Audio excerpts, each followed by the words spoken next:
ലാലേട്ടൻ എന്ന മഹാനടൻ big boss എന്ന reality ഷോയുടെ ഉള്ളിൽ വെച്ച് തന്നെ, അതായത് ബിഗ് ബോസ് സീസൺ 7 ഈ ലാസ്റ്റ് കഴിഞ്ഞ സീസണിന്റെ അകത്ത് നിൽക്കുമ്പോൾ തന്നെ രേണു സുധി എന്ന വ്യക്തിയെ ഒരു വീഡിയോയുടെ പേരും പറഞ്ഞ് അങ്ങോട്ട് ആദ്യത്തെ ആഴ്ച തന്നെ വലിച്ചു കീറിയത് നിങ്ങൾക്കൊക്കെ ഓർമ്മ ഉണ്ടാവുമായിരിക്കുമല്ലോ അല്ലേ പ്രിയപ്പെട്ടവരെ. ഇന്നും രേണു സുധി എന്തോ നിധി പോലെ ആ വീഡിയോ അങ്ങോട്ട് സൂക്ഷിച്ചു വെച്ചിട്ടുണ്ടേ രേണു സുധിയുടെ ഇൻസ്റ്റഗ്രാം അക്കൗണ്ടിൽ പിൻ ചെയ്തൊക്കെയാണ് വെച്ചിരിക്കുന്നത്. ആദ്യത്തെ വീഡിയോ രേണുവിന്റെ ഇൻസ്റ്റഗ്രാം അക്കൗണ്ട് നോക്കി കഴിഞ്ഞു കഴിഞ്ഞാൽ അതിൽ ആദ്യത്തെ വീഡിയോ ഇന്നും ആ ഒരു വീഡിയോ ആണ്. ഇതാ ഞാനിവിടെ വേണമെങ്കിൽ കാണിച്ചേക്കാം, സ്ക്രീൻഷോട്ട് കണ്ടല്ലോ ആദ്യത്തെ വീഡിയോ. എന്തായിരുന്നു ആ വീഡിയോ നിങ്ങൾക്ക് അറിയാലോ. ബിഗ് ബോസ് സീസൺ 7 ചെല്ലുമ്പോൾ ആദ്യത്തെ ആഴ്ച തന്നെ എവിക്ഷനിൽ വരുമെന്ന് മനസ്സിലാക്കിയ രേണു സുധി ഷോയിലേക്ക് പോകുന്നതിന് മുമ്പ് തന്നെ, പ്രിയപ്പെട്ടവരെ ആദ്യത്തെ ആഴ്ച തന്നെ ഞാൻ എവിക്ഷനിൽ വന്നിട്ടുണ്ടേ, എല്ലാവരും എനിക്ക് വോട്ട് ചെയ്യണേ എന്ന് പറഞ്ഞ് യാചിക്കുന്ന ഒരു വീഡിയോ. അന്ന് ആ ഒരു ഷോ നടക്കുന്ന സമയത്ത് ആ ഷോയുടെ ക്രെഡിബിലിറ്റിയെ തന്നെ ചോദ്യം ചെയ്യുന്ന ഒരു വീഡിയോ ആയിരുന്നത്. കാരണം പല ആൾക്കാരും ചോദിച്ചേ, ഷോയ്ക്കകത്ത് നിൽക്കുന്ന ഇവളെ എങ്ങനെ ഈ ഒരു വീഡിയോ എടുത്ത് പബ്ലിക് ആക്കുന്നു, എങ്ങനെ ഇതിങ്ങനെ കിടന്ന് കറങ്ങുന്നു എന്നൊക്കെ ഒരുപാട് ചോദ്യങ്ങൾ വന്നിട്ടുണ്ടായിരുന്നു. അതുകൊണ്ട് തന്നെ ലാലേട്ടനൊക്കെ അന്ന് വലിച്ചു കീറിയതാണ്. രേണു മാപ്പും ഒക്കെ പറഞ്ഞതാണ്. സോ അങ്ങനെയുള്ളൊരു വീഡിയോ ആരെങ്കിലും സൂക്ഷിച്ചു വെക്കുമോ? അറ്റ്ലീസ്റ്റ് ആ ഷോ കഴിഞ്ഞ് പുറത്തിറങ്ങി കഴിയുമ്പോഴത്തേക്ക് അതങ്ങ് ഡിലീറ്റ് ചെയ്യത്തില്ലേ? പക്ഷെ രേണു സുധി ഇന്നും എന്തോ നിധി പോലെ അത് സൂക്ഷിച്ചു വെച്ചിരിക്കുന്നു. ഇതിനകത്തുനിന്ന് ഒരു കാര്യം മനസ്സിലാക്കണം, വിവരം എന്ന് പറയുന്ന സാധനം രേണു സുധിക്ക് വളരെ കുറവാണ്. ഓക്കെ, അത് പല രീതിയിൽ രേണു പ്രൂവ് ചെയ്യുന്നുണ്ട്. ഈ ഓൺലൈൻ മീഡിയ കാണുമ്പോഴത്തേക്ക് അങ്ങ് വാ തുറക്കും. ഷോയിലേക്ക് പോകുന്നതിന് മുമ്പ് തന്നെ രേണു നെഗറ്റീവ് റീച്ച് ഉണ്ടാക്കിയതും അതുകൊണ്ടാണല്ലോ. ഞാൻ വിചാരിച്ചിരുന്നത് രേണുവിന് മാത്രമേ ഉള്ളൂ ഇച്ചിരി വിവരക്കുറവ്.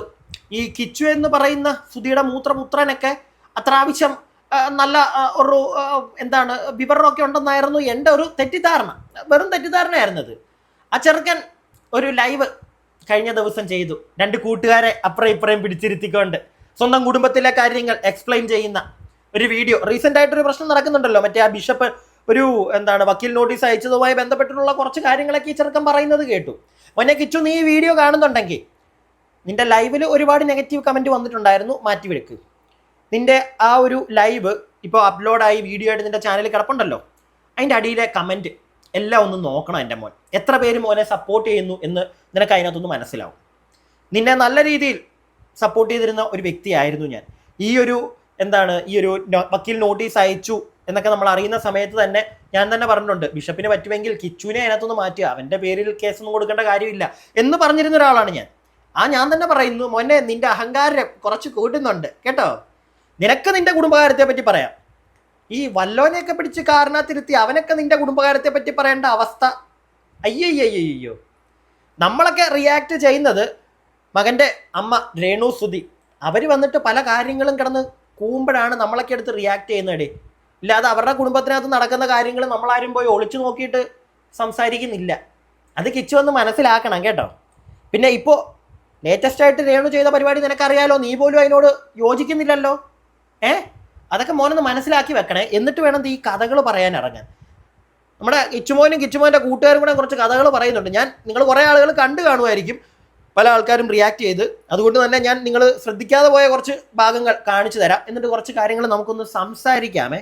അപ്പോൾ ദാ അങ്ങോട്ട് തുടങ്ങിക്കേ നിങ്ങൾ.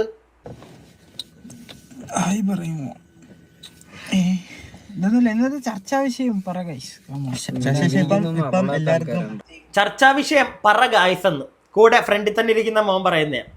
എടാ ഗായ്സിനോടാണോടാ, നാട്ടുകാരാണോടാ നിനക്കൊക്കെ പറഞ്ഞു തരേണ്ടത് ചർച്ചാ വിഷയം എന്താണെന്ന്?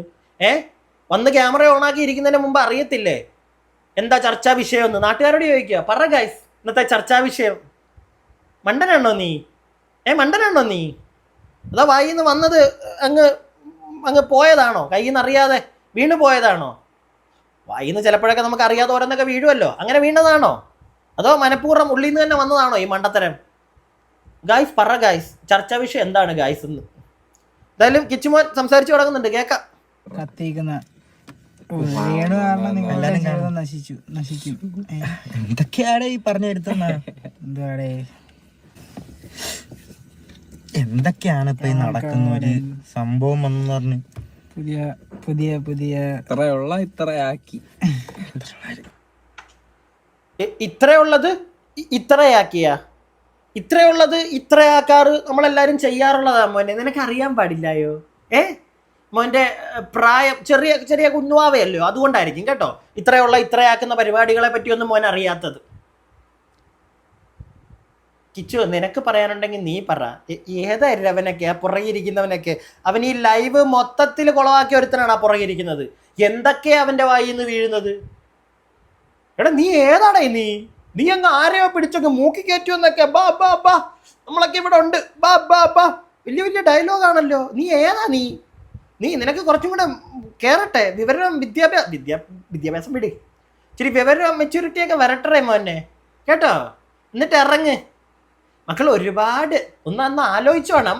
മക്കളുടെ പല കഥകളും പലതും പുറത്ത് കിടന്ന് കറങ്ങുന്നുണ്ട്. വിത്ത് പ്രൂഫൊക്കെ പല ആൾക്കാരുടെ ഇരിപ്പുണ്ടെന്നൊക്കെ പറയുന്നത് കേട്ടു ഞാൻ, കേട്ടോ? കിച്ചുവിൻ്റെ ഉൾപ്പെടെ. ഇതുവരായിട്ടും ഒരിടത്തേക്കും കിച്ചുവിനെ അങ്ങോട്ട് വലിച്ച് നമ്മളാരും ഇട്ടിട്ടില്ല വലിച്ചു കീറാൻ. അതിൻ്റെ ആവശ്യമില്ലായിരുന്നു. പക്ഷെ മോനെ, നിന്റെ അഹങ്കാരം, നാട്ടുകാരുടെ മുമ്പിൽ കിടന്നുള്ള ഒരു ഷോപ്പുണ്ടല്ലോ, എല്ലാവരും കുറ്റക്കാര്. അയ്യോ ഞാൻ പാവം, ഞാനൊരു മൂലയിലൂടെ പൊക്കോണ്ടിരുന്നേ, എന്തിനാ?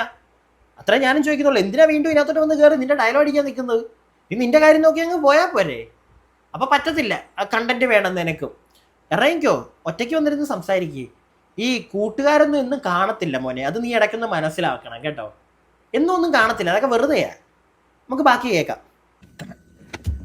എന്താണ് ബ്രോ എന്നെ കുറിച്ച് ഇനി പറയാത്തൊന്നുമില്ല. എന്തൊക്കെയാണോ കിച്ചുവിന്റെ വാ ഇത്ര നാൾ എവിടെ ആയിരുന്നു? എല്ലാം പറയാം എല്ലാത്തിനെയും പറ്റി സംസാരിക്കാം നമുക്ക്.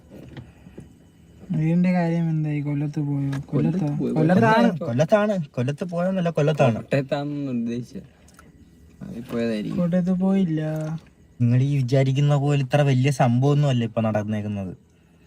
അതാദ്യം ഒന്ന് മനസ്സിലാക്കുക. ഇപ്പൊ വിചാരിച്ചെന്ന് പറഞ്ഞിട്ട് ഞങ്ങളുടെ വീടും സ്ഥലവും പോകണമെന്ന് പോലും ഇല്ല. എല്ലാ കാര്യം പറയാം.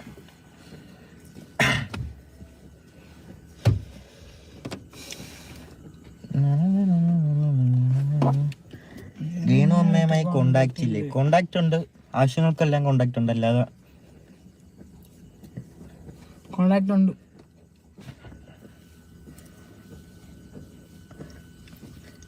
ഒന്നാമത്തെ കാര്യം, ഇതൊരു കേസായിട്ടല്ല വന്നേക്കുന്നത്, ഇതൊരു നോട്ടീസാണ്. വക്കീൽ നോട്ടീസ് എന്നുള്ളൊരു സംഭവമാണ്. അത് കേസായി എന്നല്ല അതിൻ്റെ അർത്ഥം. ഒരു പരാതി എന്നുള്ള രീതിയിൽ കൊടുക്കുമ്പോൾ നമുക്ക് കിട്ടുന്നൊരു സംഭവമാണ് ഈ വക്കീൽ നോട്ടീസ്. അല്ലാതെ എന്നെ പിടിച്ച് ജയിലിടുമല്ല, എൻ്റെ വീട് പോകും. മോനെ, ഞാൻ പറഞ്ഞിട്ടില്ല നിന്നെ പിടിച്ചങ്ങ് ജയിലിൽ ഇടുവെന്നും ഒന്നും ഞാൻ പറഞ്ഞിട്ടില്ല, മനസ്സിലായോ? പിന്നെ വേറൊരു കാര്യം, ആവശ്യമുള്ള കാര്യത്തിനൊക്കെ രേണുസുതിയായിട്ട് കോണ്ടാക്ട് ഉണ്ടല്ലേ, അത്രേ ഉള്ളൂ. ആവശ്യമുള്ളത് എന്താണ്? നിന്റെ ആവശ്യങ്ങൾക്ക് മാത്രം കോണ്ടാക്ട് വെക്കേണ്ട ഒരാളാണോ അമ്മ?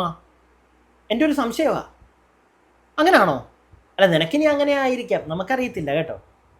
ഓക്കെ, ബാക്കി പിന്നെ വേറൊരു കാര്യം മോൻ പറഞ്ഞല്ലോ, ഇപ്പം വലിയ കാര്യമൊന്നും അല്ല നടക്കുന്നതെന്ന്. നിനക്ക് വലിയ കാര്യമായിരിക്കത്തില്ല, നമുക്കൊക്കെ വലിയ കാര്യം തന്നെ. അതായത് വീട് വെക്കാൻ സ്ഥലം കെടുത്ത ഒരു പാവം ബിഷപ്പിനെ, അയാൾ വിഷമാണ്, അയാൾ മുലക്കച്ച കെട്ടി വന്നിരിക്കുകയാണ്. ഈ വർത്താനമൊക്കെ പറയുന്നത് നിന്റെ അമ്മ കാണിക്കുന്നത് ഇച്ചിരി സീരിയസ് ആയിട്ടുള്ള കാര്യങ്ങൾ തന്നെയാണ് മോനെ. അത്ര വലിയ കാര്യമായിട്ട് നിനക്ക് തോന്നുന്നില്ലായിരിക്കും. ഇച്ചിരി ഉളുപ്പുണ്ടെങ്കിൽ നിനക്ക് ചിലപ്പോൾ തോന്നും. അതായത് നിന്റെ പേരിലാണല്ലോ വീട് കിടക്കുന്നത്, നീ വലിയ വലിയ ഡയലോഗ് അടിക്കുന്നുണ്ട്. എനിക്കൊന്നും വേണ്ട, ഞാൻ വലുതാവുമ്പം എനിക്ക് സമയമുണ്ടല്ലോ, ഞാൻ വലിയ വീടൊക്കെ വെച്ചോളാം. അല്ല, അങ്ങനെയാണെങ്കിൽ ആ വീട് എനിക്ക് വേണ്ടാന്നും പറഞ്ഞ് അങ്ങനെ തിരിച്ചെഴുതി കൊടുക്കടാ, തീർന്നില്ലേ? നിന്റെയൊക്കെ കഷ്ടപ്പാടും ആ അവസ്ഥ കണ്ടിട്ടല്ലേ ആ മനുഷ്യൻ സ്ഥലം കൊടുത്തതും. അല്ല, മൊത്തത്തിൽ അങ്ങനെ പറയാനും പറ്റത്തില്ലല്ലോ, എന്തോ ഒരു ബിസിനസ്സിന്റെ പരിപാടിയൊക്കെ, അത് പോട്ടെ, അതിനും വരുമ്പോഴത്തേക്ക് നമുക്ക് അതിനെപ്പറ്റി സംസാരിക്കാം. എന്താണെങ്കിലും സ്ഥലം കിട്ടി, അവിടെ വേറൊരാൾ വീടും വെച്ചു കൊടുത്തില്ലേ, ഒരു കൂട്ടായ്മ ചെയ്യുന്നിട്ട് തന്നെയാണ്. അതിൻ്റെ മുന്നിൽ നിന്ന് ഒരാൾ വീടൊക്കെ വെച്ച് തന്നില്ലേ. അല്ല, നിങ്ങൾക്ക് ഇപ്പം അതൊക്കെ അങ്ങ് പുച്ഛമാണെങ്കിൽ തിരിച്ചങ്ങ് കൊടുത്തേക്ക്, തീർന്നില്ലേ? പഴയ പോലൊന്നും അല്ല കിച്ചുമോൻ ഭയങ്കര പുച്ഛമായിപ്പോ. ബാക്കി കേൾക്കാം നമുക്ക്. അതല്ല പറയുന്നത്. അതിന്റെ ക്യാപ്ഷൻ കിച്ചു തല്ലി ബിഷപ്പിനെ തെറി പറഞ്ഞു. ഓ തന്നെ എന്തൊക്കെയാണ് ഒരു ക്യാപ്ഷൻ? ഞാൻ ബിഷപ്പിനെ പോയി തല്ലി. അതുൽ എന്തൊക്കെയാണോ നടക്കുന്നത്? അതുൽ പാവപ്പെട്ട ചെറുക്കൻ എന്റെ ഒപ്പം ഇരുന്നതിന് അവനും കിട്ടി കുറെ കാര്യങ്ങൾ. അതുൽ വ്ലോഗ്സ് ഇല്ലേ?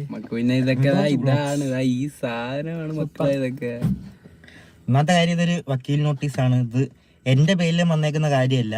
ഇതിപ്പം എന്തുകൊണ്ടാ സജിതയോ ഇതൊക്കെ ആരാന്ന് പോലും എനിക്ക് അറിയത്തില്ല. സജിത ഈ അമ്മയുടെ പേരിൽ ആണ് ഈ കേസ് വന്നേക്കുന്നത്. അവരെന്തോ ബിഷപ്പിനെതിരെ എന്തോ പറഞ്ഞു, അങ്ങനെ എന്തോ സംഭവമാണ്. ഓക്കെ ഫിറോസിക്കാനെ മോൻ വിളിച്ച് സംസാരിച്ചോ? അതുലെ അങ്ങ് മൂക്കി കെറ്റിക്കളയും. ഓക്കെ മോനെ, സജിത അല്ലടാ, സജീന. ഓക്കെ, നിന്റെ അമ്മയുടെ കൂട്ടുകാരിയും കണ്ടൊക്കെയാൻ തോന്നുന്നു. കൂടെ വന്നിരുന്ന ആ പാവം പള്ളിയിലച്ചനെ ബിഷപ്പിനെ അവരാധിക്കുന്ന വേറൊരു ഐറ്റമാണ്. ഓക്കെ, അറ്റ്ലീസ്റ്റ് അവരുടെയൊക്കെ പേര് പഠിച്ചു വന്നിട്ട് മോനിരുന്ന് സംസാരിക്കും. ഓക്കെ, ബാക്കിയുള്ള തെറ്റുകളൊക്കെ സംഭവിക്കും, ആർക്കാണെങ്കിലും സംഭവിക്കും. പക്ഷേ സജീന വ്ളോഗ്സ് അതൊക്കെ പറയാൻ തന്നെ പഠിച്ചിട്ട് വാ. അവർക്കുള്ള ആവശ്യത്തിന് കിട്ടുന്നുണ്ട്. പിന്നെ കേസായിട്ടില്ല എന്ന് നീ പറയുന്നു അല്ലേ? ഇപ്പം നീ പറയുന്നുണ്ടല്ലോ കേസായിട്ടില്ല, അത് ജസ്റ്റ് ഒരു വക്കീൽ നോട്ടീസ് ആണെന്ന്. ഇതിന് മുമ്പ് മോനൊരു വീഡിയോ ഇട്ടായിരുന്നു, ഞാൻ ഇവിടെ വേണമെങ്കിൽ തംബ്നെയിൽ കൊടുത്തേക്കാം. അങ്ങനെ കേസായി എന്നും പറഞ്ഞ് തംബ്നെയിലൊക്കെ കൊടുത്തിട്ടൊരു വീഡിയോ ഇട്ടിട്ടുണ്ട്. അല്ല അപ്പോൾ അതെന്തായിരുന്നു? മാനിപ്പുലേഷൻ ആയിരുന്നോ? അല്ല, ഈ മിസ്ലീഡിങ് തംബ്നെയിലൊക്കെ ഓക്കെ മോനെ, അതിനകത്ത് കുഴപ്പമൊന്നുമില്ല. പക്ഷെ നീ തന്നെ പറയുന്നുണ്ട് മിസ്ലീഡിങ് എന്തൊക്കെയോ എഴുതി വെച്ച് മറ്റേ പിന്നെ നമ്മളൊക്കെ ചെയ്യുന്നുണ്ടെങ്കിൽ നീയും ഒക്കെ ചെയ്യുന്നുണ്ടാ കേട്ടോ. ഇല്ലാത്ത കാര്യങ്ങൾ തന്നെ വെണ്ടക്ക അക്ഷരത്തിൽ എഴുതി വെച്ചിട്ട് അങ്ങനെ കേസായി. എവിടെ കേസായി? വക്കീൽ നോട്ടീസ് അയച്ചാണോ ഇത്ര വലിയ കേസ്? കേസാവും. എപ്പോഴാണെന്നറിയോ? ആ ബിഷപ്പിനെ നല്ല രീതിയിലാണ് അവരയച്ചു വെച്ചേക്കുന്നത്. മോൻ്റെ അമ്മയും എങ്ങനെ പറ്റുന്നടാ നിൻ്റെ അമ്മയ്ക്ക്? ഒന്നുമില്ലെങ്കിൽ പുള്ളി കൊടുത്ത സ്ഥലത്തിനകത്തല്ലേ ഇപ്പോഴും കയറി കിടക്കുന്നത്. വല്ലപ്പോഴാണെങ്കിലും ഷൂട്ടിംഗ് എല്ലാം കഴിഞ്ഞ് വന്ന് കയറി കിടക്കുന്ന അവിടെ അല്ലേ. എങ്ങനെ പറ്റുന്ന അയാളെ പറ്റി ഇങ്ങനെയൊക്കെ ഇരുന്ന് പറയാൻ? എല്ലാം കഴിഞ്ഞു പോയി, വീണ്ടും ഓരോന്ന് കുത്തിപ്പൊക്കി. മൈൻഡ് ചെയ്യാതിരിക്കണം. ആരെങ്കിലും എന്തെങ്കിലുമൊക്കെ പറയണമെങ്കിൽ മൈൻഡ് ചെയ്യാതിരിക്കണം. അത് നിന്റെ അമ്മയ്ക്ക് നിനക്ക് പറഞ്ഞു കൊടുക്കാൻ കഴിയത്തില്ലേ? അല്ല പിന്നെ എന്ത് അമ്മ മകൻ ബന്ധമാടാ മോനെ? എനിക്ക് അറിയാൻ പാടില്ലാണ്ട് ചോദിക്കുക. ബാക്കിയൊന്ന് കേട്ടോണേ. അതുൽ മാത്രമൊന്നുമല്ല, നമ്മളെല്ലാവരും മിസ്ലീഡിങ് എഴുതി വെക്കാറുണ്ട്. ഈ പറയുന്ന മോൻ പോലും എൻ്റെ കഴിഞ്ഞ വീഡിയോ ഒന്ന് പോയി നോക്കിയോ. അങ്ങനെ കേസായെന്നും പറഞ്ഞ് ഒരു 3 മിനിറ്റത്തെ ഒരു വീഡിയോ ഇട്ടിട്ടുണ്ട്. എവിടെ കേസ്? ബാക്കി കേൾക്കാം. ഫിറോസിക്കാനെ വിളിച്ച് സംസാരിച്ചായിരുന്നു. ഞങ്ങൾ 2 മിനിറ്റ് ഞങ്ങൾ സംസാരിച്ചായിരുന്നു. അപ്പം ഞാനത് പോയി കൈപ്പറ്റാനോ ഒപ്പിടാനോ കാര്യത്തിനൊന്നും ഞാൻ പോകത്തില്ല. എന്നെ ബാധിക്കുന്നൊരു സംഭവമല്ല ഒന്നാമത്തെ കാര്യം. കേസ് അവരുടെ 2 പേരുടെയും പേരിലുള്ളതാണ്. അപ്പം വീട് എൻ്റെ പേരിലായിക്കൊണ്ടാണ് അങ്ങനെ ഒരു സംഭവം വന്നേക്കുന്നത്. അല്ലാതെ ഇതൊരു കേസോ കാര്യങ്ങളൊന്നും അല്ല. അവരെ ഒരു പേടിപ്പിക്കാൻ ഇപ്പോൾ ബിഷപ്പിനൊന്ന് ഇതാക്കാൻ വേണ്ടിയിട്ട് ആ ഒരു സംഭവമാണ് സംഭവം, മനസ്സിലായ? അല്ലാതെ വീട് പോവോ അങ്ങനത്തെ കാര്യമൊന്നും അല്ല. ബിഷപ്പിന് ഇഷ്ടപ്പെടാത്ത രീതിയിൽ നല്ല ഇതല്ല ആ രീതി സംസാരിച്ചു. അപ്പം ബിഷപ്പ് ചെയ്ത് കേസ് വന്നാലും രേണുവിനും മറ്റേ അവർക്കും എതിരേ ഉള്ളൂ. നിനക്കെതിരെ നീ പുള്ളിയെ പറ്റി ഒന്നും പറഞ്ഞിട്ടില്ല. അപ്പോൾ പിന്നെ നിനക്ക് കേസ് വരേണ്ട കാര്യമില്ല, മനസ്സിലായോ? ഓക്കെ, അപ്പോൾ ഈ അങ്ങനെ കേസായി എന്ന് എഴുതി വെച്ച എനിക്കറിയാൻ പാടില്ല എന്താണെന്ന്. എനിക്ക് അറിയത്തില്ല, അതുകൊണ്ട് ഞാൻ അറിയത്തില്ല എന്ന് തന്നെ പറയുന്നു. അല്ലാതെ സജിതയാണോ സജീനയാണോ അങ്ങനെ ഞാൻ സംസാരിക്കാൻ നിൽക്കുന്നില്ല. ഓക്കെ, ബാക്കി നമുക്ക് കേൾക്കാമേ. മെയിൻ പോയിന്റ്സ് ഒക്കെ വരുന്നതേ ഉള്ളൂ. സംഭവമാണിത്, അല്ലാതെ വലിയ സംഭവമൊന്നും അല്ല. ഒന്നാമത്തെ കാര്യം വലിയ പ്രശ്നങ്ങളുടെ സീനൊന്നുമില്ല. ഇതൊക്കെ ഇത്തിരിയുള്ള സീൻ. അതൊക്കെ അങ്ങനെ വിശപ്പാമ്പെന്ന് വിളിച്ചു അത് ഞാൻ കേട്ടു. അതിപ്പം ഞാനിപ്പോൾ എൻ്റെ കാര്യം മാത്രം ഞാൻ ക്ലിയർ ആക്കിയാൽ മതി. എനിക്കിപ്പോൾ അതിൻ്റെ ആവശ്യം മാത്രമേ ഉള്ളൂ. ഞാൻ എങ്ങനെ പോകുന്നു എനിക്കത് മാത്രം നോക്കിയാൽ മതി. ഇങ്ങനെ അല്ലാതെ ഇനി മറ്റുള്ളവരെ ഇനി തിരുത്താൻ നിങ്ങൾ ഈ പറയുന്ന പോലെ ഞാൻ അമ്മേനെ തിരുത്താനോ അങ്ങനെ അതിൻ്റെ ആവശ്യം എനിക്ക് അങ്ങനെ തോന്നുന്നില്ല. ഓരോത്തോട്ട് ഓരോടെ ഇഷ്ടമുണ്ട്. ഞാൻ ആ രീതിയിൽ നിൽക്കുന്ന ഒരാളാണ്. ഇപ്പം എൻ്റെ കാര്യം മാത്രം ഞാൻ ക്ലിയർ ആക്കി പോയാൽ മതി എന്നുള്ള രീതിയാണ് എനിക്ക്. നല്ല മോൻ എനിക്കല്ലാതെ അല്ലേ? നല്ല മോൻ. എല്ലാവരും ഒന്ന് കൈയടിക്ക് അവന് വേണ്ടിയിട്ട്. എടാ മോനെ, അത്യാവശ്യം അമ്മയോട് സ്നേഹമുള്ള മക്കൾ. നിന്റെ വീട്ടിനകത്ത് എന്ത് നടന്നോട്ടെ, അത് നാട്ടുകാരെ ബാധിക്കേണ്ട കാര്യമില്ല. വന്ന് തലയിടുന്നവനെ ആട്ടി വിട്ടോ. പക്ഷെ സോഷ്യൽ മീഡിയയിലൂടെ നിന്റെ അമ്മ എന്ന് പറയുന്ന സ്ത്രീ നടത്തുന്ന കുറേ പരിപാടികളുണ്ട്. അത് നിനക്കത്ര നല്ലതായിട്ട് തോന്നുന്നില്ലല്ലോ. പിന്നെ അവരുടെ ഇഷ്ടം, ഞാൻ അതിനകത്ത് തലയിടാൻ ചെല്ലുന്നില്ല, ആ ഒരു മൂടാ നിനക്ക്. മോനെ, ഇങ്ങനൊരു പരിപാടി ഒരു അമ്മ ചെയ്യുമ്പോഴത്തേക്ക് ഏതൊരു മോനാണെങ്കിലും ചെന്ന് പറയും അമ്മേ. അത് ചിലപ്പം നോർമലായിട്ട് പറയും, വളരെ കൂളായിട്ട് കാമായിട്ട് പറയും. ഇനി അത് കേൾക്കുന്നില്ല എങ്കിൽ ഇത്തിരി ചൂടായിട്ടൊക്കെ തന്നെ നമ്മൾ സംസാരിക്കും. ചെയ്യുന്നത് തെറ്റാണ്, ഇങ്ങനെ ചെയ്യരുത്. ഒന്നുമില്ലെങ്കിൽ അയാൾ തന്ന സ്ഥലത്തിനകത്താണ് വീട് വെച്ച് കയറി കിടക്കുന്നത്, വേറെ ആരോ വീട് വെച്ച് തന്ന അതിനകത്ത് കയറി കിടക്കുന്നത്. സോ ആ ആളെ ഇങ്ങനെയൊക്കെ പറയരുത്, അയാൾ എന്തെങ്കിലുമൊക്കെ കാണിച്ചോട്ടെ, അയാളുടെ പ്രായത്തിൻ്റെ ആയിരിക്കും എന്ന് പറഞ്ഞു കൊടുക്കാൻ നിനക്ക് കഴിയുന്നില്ലെങ്കിൽ അത് നിന്റെ തോൽവി തന്നെയാണ്. മിസ്റ്റർ കിച്ചു, രാഹുലോ അങ്ങനെ കണ്ടല്ലേ ശരിക്കുള്ള പേര്, എന്താണെങ്കിലും കേട്ടോ കിച്ചുമോനെ, അത് നിന്റെ തോൽവി തന്നെ. അതിനകത്ത് നീ വലിയ ന്യായം പറയാൻ നിൽക്കരുത്. അമ്മയുടെ കാര്യം നോക്കി, ഞാൻ എൻ്റെ കാര്യം, ഞാൻ ഒന്നിനും പോണില്ല. അല്ല, നിനക്കൊന്നും വേണ്ട, ഒന്നും വയ്യെങ്കിൽ വീട് വേണ്ട എന്നും പറഞ്ഞ് തിരിച്ചങ്ങ് കൊടുത്തേക്ക്. തീർന്നില്ലേ? അല്ലേ? കണ്ടല്ലോ മോൻ്റെയൊക്കെ തനിക്കോണം. നാട്ടുകാരോടാ എല്ലാവരും ഒന്ന് കണ്ടു വെച്ചോ. കുക്കുടുവാവേ കിച്ചുവാവേ എന്ന് പറഞ്ഞ് നിങ്ങളെ കുറ്റം പറയുന്നില്ല, ഞാൻ ഉൾപ്പെടെ. കണ്ടല്ലോ അവൻ്റെ തനിക്കോണം എന്താന്ന്. ബാക്കി ഒരാളാണ്. ഇപ്പം എൻ്റെ കാര്യം മാത്രം ഞാൻ ക്ലിയർ ആക്കി പോയാൽ മതി എന്നുള്ള രീതിയാണ് എനിക്കല്ലാതെ ആ ഒരു ബെൽറ്റിലോട്ട് കയറാൻ താല്പര്യമില്ല. ആ വീട് ഒഴിഞ്ഞു കൊടുക്കുമോ? ഞാൻ ആ വീട് ഒഴിഞ്ഞു കൊടുക്കുന്ന ഞാൻ അവിടെ അല്ല നിൽക്കുന്നത്, ഞാൻ കൊല്ലത്താണ് നിൽക്കുന്നത്. പണ്ടോട്ടാണ് ഞാൻ കൊല്ലത്താണ് നിൽക്കുന്നത്. ഇടയ്ക്ക് കുറച്ച് കാലത്തേക്ക് അങ്ങോട്ട് പോയി.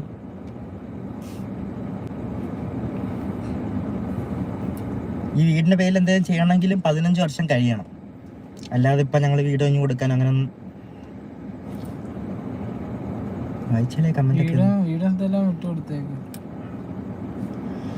ഇതൊന്നും എനിക്ക് എന്തായാലും സമയമുണ്ട്. എനിക്കൊരു വീടൊക്കെ വെക്കാൻ സമയമൊക്കെ ഉണ്ട്. എനിക്ക് അതുകൊണ്ട് വലിയ കുഴപ്പമൊന്നുമില്ല. ഇതൊന്നും മൈൻഡ് ചെയ്യണ്ട. ഞാൻ ഇനി അങ്ങോട്ട് മൈൻഡ് ചെയ്യുന്നില്ല. ഇതൊരു മൈൻഡ് അല്ലാതെ എനിക്ക് നട്ടലിന് കുറവുള്ളതുകൊണ്ടൊന്നുമില്ല, മനസ്സിലായ? എനിക്ക് ആ ഒരു ബാച്ചിലോട്ട് കയറാൻ താല്പര്യമില്ല. എനിക്ക് അതിനെക്കുറിച്ച് പ്രതികരിക്കാൻ താല്പര്യമില്ല. ഞാൻ എന്റെ മോനെ നല്ല കാര്യം, നീ ആ ബാച്ചിലോട്ടൊന്നും കയറണ്ട. അത് കയറാതിരിക്കുന്നതാണ് നിനക്ക് നല്ലത്. പിന്നെ അങ്ങോട്ട് മൈൻഡ് ചെയ്യുന്നില്ല, അങ്ങോട്ട് പോണില്ല, അതുമായിട്ടൊരു ബന്ധവും ഇല്ല, അങ്ങനെയൊക്കെ പറഞ്ഞ് നിനക്ക് ഒഴിയാൻ പറ്റുമോ കുഞ്ഞെ? അല്ല, എനിക്ക് അറിയാൻ പാടില്ലാണ്ട് ചോദിക്കുക. നിന്റെ പേരിലും കൂടെ ഉള്ള വീടാണ് അവിടെ കിടക്കുന്നത്. നിനക്കത് താല്പര്യമില്ല, അത് വേണ്ട. അങ്ങനെയാണെങ്കിൽ ആ ബിഷപ്പിനോട് അങ്ങ് പറഞ്ഞേക്കുക, തീർന്നില്ലേ? നിനക്ക് വേണ്ട എന്നും പറഞ്ഞ് എഴുതി കൊടുത്തേക്ക്, അവരത് തിരിച്ചെടുത്തോട്ടെ. ഇപ്പം എങ്ങനെ ഇരിക്കുന്നു? പാവം തോന്നിയിട്ട് കൊടുത്തതാ സ്ഥലവും വീടും ഒക്കെ. ഇപ്പം എങ്ങനെ ഇരിക്കുന്നു? തനിക്കുണം കണ്ടല്ലോ അവൻ്റെയൊക്കെ. കണ്ടല്ലോ. വേണ്ട, ഞാൻ കുറച്ച് ടൈം, എനിക്ക് സമയമുണ്ടല്ലോ, ഞാൻ വേറെ വീടൊക്കെ വെച്ച് ഒജ്ഞം അല്ല അട്ടറ് പുച്ഛം. ഇവനും ഈ രേണുസുതിയും പോലുള്ള ആളുകൾ കാരണം ഇനി ആർക്കെങ്കിലും ഒക്കെ ഇങ്ങനെ വീടോ സ്ഥലമോ ഒക്കെ നമുക്ക് കൊടുക്കണമെന്ന് തോന്നിയാലും എല്ലാവരും ഒന്ന് മടിക്കും കൊടുക്കാൻ. മനസ്സിലായോ? കാരണം കുറച്ച് കഴിഞ്ഞ് അവരൊക്കെ ഒന്ന് വലിയ നിലയിലോട്ട് എത്തുമ്പോഴത്തേക്ക് പിന്നെ പുച്ഛമായിരിക്കും നമ്മളെയൊക്കെ. മനസ്സിലായോ? പുച്ഛം ഇപ്പം ഈ കണ്ട പോലത്തെ അട്ടർ പുച്ഛം കുറച്ചും കൂടെ ഉണ്ട്. ഒന്ന് കേട്ടേക്കാം. മാത്രം ക്ലിയർ ആക്കി പോയാൽ മതി. നട്ടലിന് കുറവുണ്ടൊക്കെ ഒന്ന് വേണമെങ്കിൽ ഒന്ന് നോക്കിക്കോ. എന്തെങ്കിലും കുറവുണ്ടെങ്കിൽ ഞാൻ ചെക്ക് ചെയ്യാം. നമ്മളെല്ലാരും ചെക്ക് ചെയ്യാൻ പറ്റും. നട്ടലുള്ളതുകൊണ്ടാണ് ഞാൻ ആ ഒരു കാര്യം ഇടപെടാതെ ഞാൻ എന്റെ രീതിയിൽ പോകുന്നത്. ഇനി അമ്മേനെ തിരുത്താൻ പറയുന്നത് അത് എനിക്ക് ഞാൻ നോക്കുകയാണെങ്കിൽ എന്റെ കാര്യം എനിക്ക് നോക്കിപ്പോയാൽ എനിക്ക് വേറെ എന്നെ ബാധിക്കുന്നില്ല. വേറെ മോനെ, നിനക്ക് ഇപ്പോഴും രേണു അമ്മേനെ ഇഷ്ടമല്ലേ? അവർ അല്ലേടാ നിനക്ക് കുഞ്ഞിലെ ഉണ്ടായിരുന്നത്? കുഞ്ഞിലെനിക്ക് ഉണ്ടായിരുന്നത് എന്റെ അച്ഛനാണ്. പിന്നെ ഈ കൊല്ലത്തെ വീട്ടുകാരാണ് എന്നെ നോക്കിക്കൊണ്ടിരുന്നത്. ഞാനിപ്പം എന്റെ രീതിയിലായിട്ട് ഞാൻ പോകുന്നുണ്ട്. എനിക്ക് എന്തെങ്കിലും കുഴപ്പമുണ്ടെങ്കിൽ അല്ല ഞാൻ ചെയ്യുന്ന കാര്യത്തിൽ എന്തെങ്കിലും തെറ്റ് കാര്യങ്ങളുണ്ടെങ്കിൽ അത് പറയാം, അത് ഞാൻ തിരുത്താം. എന്റെ കൂടെ ഉടായിപ്പാണ്. ഇനി അത് എന്തിനാണ് ടൈപ്പ് ചെയ്ത്? ഉടായിപ്പാണ്. യെസ്, ഉടായിപ്പാണ്. മോനെ കിച്ചു, നീ ചോദിച്ചുകൊണ്ട് മാത്രം പറയുക. നീ ചോദിച്ചല്ലോ, നിന്റെ ഭാഗത്ത് എന്തെങ്കിലും തെറ്റുണ്ടെങ്കിൽ അത് പറയൂ, അത് തിരുത്തി മുന്നോട്ട് പോകാമെന്ന്. നീ ചെയ്ത ഒരു തെറ്റ് അല്ലെങ്കിൽ ചെയ്തുകൊണ്ടിരിക്കുന്ന ഒരു തെറ്റ്, ആ 2 എണ്ണങ്ങളുണ്ടല്ലോ, ഒരുത്തം ഫ്രണ്ടിലും ബാക്കിലും, എടുത്ത് ദൂരത്തോട്ട് അങ്ങോട്ട് കളയുക. എനിക്ക് തോന്നുന്നത് ആകെ ഒരു തെറ്റ് നീ ചെയ്യുന്നത് ഇപ്പം അതാ. മനസ്സിലായോ? അവന്മാരെ കളഞ്ഞാൽ തന്നെ നീ പകുതി രക്ഷപ്പെടും. നിനക്ക് നാട്ടുകാരോട് സംസാരിക്കണമെങ്കിലും നീ സംസാരിക്കുക. നിന്റെ കുടുംബകാര്യമോ അത് നീയാ സംസാരിക്കേണ്ടത്. അല്ല, നിന്നെ ചെറുപ്പം തൊട്ട് അവനെ അറിയാവുന്നതുകൊണ്ട് അവന് ഇതിനകത്ത് കയറിയിട്ട് അതിൻ്റെ ആവശ്യമില്ല. അത് ഈ പ്രായത്തിൻ്റെ കുറച്ച് കഴിയുമ്പോൾ മോന് മനസ്സിലായിക്കോളും. പിന്നെ വേറൊരു കാര്യം, അതുൽ വ്ളോഗ്സ് പറഞ്ഞോ നിനക്ക് നട്ടലില്ല എന്ന്? എനിക്കറിയാൻ പാടില്ല, ഞാൻ അവൻ അങ്ങനൊന്നും പറഞ്ഞു കേട്ടിട്ടില്ല കേട്ടോ, ഞാൻ കേട്ടിട്ടില്ല. പിന്നെ നട്ടലിൻ്റെ കാര്യം, മോനെ നട്ടലിന് നിന്റെ നോക്കാനായിട്ട് അങ്ങോട്ട് വരണോ? നിന്റെ വീഡിയോകൾ കാണുമ്പോഴത്തേ നാട്ടുകാരെല്ലാവരും പറയും നിനക്ക് നട്ടലില്ലെന്ന്. നട്ടലോട്ടൊക്കെയാണ് ഒറ്റയ്ക്ക് ഇരുന്ന് അങ്ങോട്ട് നട്ടലൊക്കെ നിവർത്തി അങ്ങോട്ടിരുന്ന് വീഡിയോ അങ്ങോട്ട് ഓണാക്കിയിട്ട് നീ ഇരുന്ന് സംസാരിക്കുക. നിന്റെ കുടുംബത്തെ പറ്റിയുള്ളതാ അത്, മറ്റവനല്ല വന്നിരുന്ന് പറയേണ്ടത്. പിടികിട്ടിയോ? ആ പുറകെ ഇരിക്കുന്നവൻ, അവൻ എൻ്റെ പൊന്നെ, ലൈവ് മൊത്തത്തിൽ കണ്ടവർക്കറിയാം ഭൂരിഭാഗം തെറി അവനുള്ളത്. അവൻ്റെ ഒരു ആരാടാ നീ ആരാ? നീയൊക്കെ ഏതാന്ന് വിചാരിച്ചിട്ടാ? ആ ചെറുക്കൻ്റെ ഇതും പിടിച്ചുകൊണ്ട് റീച്ച് ഉണ്ടാക്കാൻ നടക്കുക, അത്രേ നമുക്ക് പറയാൻ പറ്റത്തുള്ളൂ അവനെ. ഇനിയിപ്പോൾ കുറച്ച് കളി കിച്ചു നീ തന്നെ കണ്ടോ, കുറച്ച് കളി കഴിയുമ്പോൾ അവന്മാരൊക്കെ സ്വന്തമായിട്ട് ചാനലുണ്ടാക്കി അവന്മാർ പോകും. അല്ല, ഇത് കുറേ ആയിട്ട് നമ്മൾ കാണുന്നത്, അതുകൊണ്ടാണ് പറയുന്നത്. മനസ്സിലായോ? പിന്നെ കിച്ചു ഇതിനകത്ത് പറയുന്നൊരു കാര്യം കേട്ടല്ലോ. അതായത് കിച്ചുവിനെ പണ്ടും കിച്ചു പറഞ്ഞിട്ടുണ്ട്, ഇല്ലാന്ന് ഞാൻ പറയുന്നില്ല. അതായത് കിച്ചുവിനെ നോക്കിയത് മൊത്തം കൊല്ലത്തെ വീട്ടുകാരും അവൻ്റെ അച്ഛനുമാണ്, അല്ലാതെ രേണുചുതി നോക്കിയിട്ടൊന്നുമില്ല. രേണുചുതിയുടെ വീട്ടുകാരും ഒന്നും മൈൻഡ് ചെയ്തിട്ടില്ല. രേണു പക്ഷെ എവിടെയോ പറയുന്നത് കേട്ടിട്ടുണ്ട്, ഞാൻ ചെറുപ്പത്തിൽ ചെല്ലുമ്പോഴേ സുചേട്ടൻ്റെ കൂടെ ചെല്ലുമ്പോഴേ കിച്ചു കുഞ്ഞതാ, എന്നെ ഭയങ്കര കാര്യമായിരുന്നു മോനെ. അങ്ങനെ ചെറുപ്പത്തിലൊക്കെ ഭയങ്കര കാര്യമായിരുന്നു രേണു സുധിയെങ്കിൽ അവനിപ്പോൾ വന്നിരുന്ന് പറയുമായിരുന്നല്ലോ, രേണു അമ്മ എനിക്ക് ഇഷ്ടമായിരുന്നു, രേണു അമ്മയാണ് എന്നെ ചെറുപ്പത്തിൽ നോക്കിയതെന്നൊക്കെ. എന്താ രേണു അതൊന്നും പറയാത്ത മോൻ? എന്താ കിച്ചു മോൻ അതൊന്നും പറയാത്ത? ഒരു അഡ്ജസ്റ്റ്മെന്റിൽ പോകുന്നു, അങ്ങനെ ഉള്ളൂ. രേണുവും കിച്ചു ഒരു അഡ്ജസ്റ്റ്മെന്റിൽ ഇങ്ങനെ അങ്ങ് പൊക്കോണ്ടിരിക്കുക. പിടികിട്ടിയോ? അങ്ങോട്ടും ഇങ്ങോട്ടും ഒന്നും പറയുന്നില്ല, രണ്ടുപേരും രണ്ടുപേരുടെ വഴിക്ക്. മോനെ നീ പിന്നെ പറയുന്ന മറ്റൊരു ഡയലോഗ് ഉണ്ടല്ലോ, ഞാൻ തിരുത്താനോ പിടിക്കാനോ ഒന്നിനും പോകുന്നില്ല. എടാ മോനെ, നീ നിന്റെ അമ്മ എന്നൊക്കെ വിളിക്കുന്നത് അത് മനസ്സ് തട്ടിയാണെങ്കിൽ, നിനക്ക് ആ ഒരു സ്നേഹം ഉണ്ടെങ്കിൽ ഉറപ്പായിട്ട് നീ തിരുത്തോടാ. ഈ അമ്മമാരും അച്ഛന്മാരും മക്കളെ മാത്രമല്ല, അവരുടെ ഭാഗത്ത് എന്തെങ്കിലും ഒരു തെറ്റ് നമ്മൾ കണ്ടു കഴിഞ്ഞാൽ, പ്രത്യേകിച്ച് ഈ സോഷ്യൽ മീഡിയ അവർക്ക് ഹാൻഡിൽ ചെയ്യാൻ അറിയത്തില്ല. നമ്മൾ പിള്ളേർക്ക് ചിലപ്പോൾ കുറച്ചും കൂടെ അത് അറിയാൻ പറ്റുമായിരിക്കും, നമ്മളെക്കാട്ടിലൊക്കെ ചിലപ്പോൾ നിങ്ങൾക്ക് കുറച്ചും കൂടെ അറിയാൻ പറ്റും. അപ്പം നിങ്ങൾ തിരുത്തണം. പിടികിട്ടിയോ? വന്ന് ഇതേണക്കത്തെ കഥകളിരുന്ന് പറയണം. പ്രത്യേകിച്ച് സ്ഥലം തന്ന, വീട് വെക്കാൻ സ്ഥലം തന്ന ഒരു വ്യക്തിയൊക്കെ ഇങ്ങനെ ഇരുന്ന് അപരാധിക്കരുതെന്ന് പറയുന്നതിനകത്ത് യാതൊരു തെറ്റുമില്ല. അതൊന്നും പറയാൻ പറ്റാതെ എല്ലാത്തിനും ഈ ഒഴിഞ്ഞു മാറി അയ്യോ ഞാൻ പാവം ഇങ്ങനൊക്കെ നടക്കുമ്പോൾ നാട്ടുകാർ പറയും നിനക്കൊരു നട്ടലില്ലാത്തൊരു നാടാ എന്ന് നല്ല വൃത്തിക്ക് പറയും. പിടികിട്ടിയോ? അത് മോനൊന്നും മനസ്സിലാക്കണം. പ്രിയപ്പെട്ടവരെ, ഞാൻ പറഞ്ഞ മൊത്തം എൻ്റെ അഭിപ്രായം. നിങ്ങളുടെ താഴെ കമൻറ്റ് ബോക്സിൽ. അടുത്ത വീഡിയോ ആയിട്ട് നമുക്ക് എത്രയും പെട്ടെന്ന് കാണാം. അടുത്ത വീഡിയോ ആയിട്ട് കാണുന്നവരേക്കും stay tuned and stay beyond.